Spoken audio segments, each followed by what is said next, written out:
Mi nombre es María Banades, soy asesora de imagen y moda y personal shopper. Vamos a mirar un poco para dar unos consejitos sobre las rebajas inteligentes.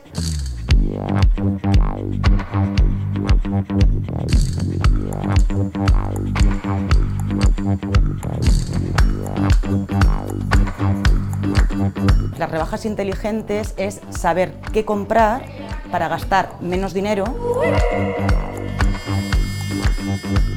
En el fondo de armario lo que tenemos que tener son piezas, colores negros, colores blancos, vaquero incluso, que siempre se llevan. Podemos tener un vestidito vaquero con los cuellecitos y las líneas todas en vertical. Este vestido negro con este encaje es un encaje que se va a llevar siempre. Muchas veces compramos, tenemos la prenda en el armario, luego no nos la ponemos y entonces hay que mirar muy bien las líneas, el tipo de cuerpo que tenemos, qué es lo que de verdad se necesita.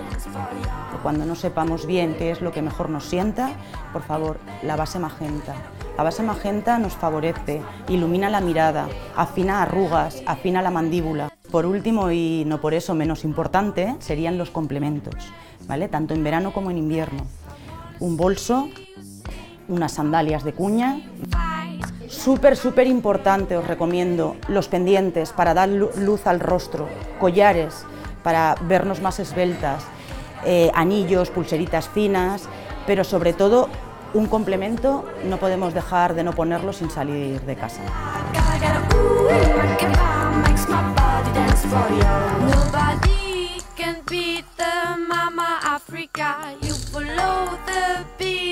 She's gonna give ya a little smile.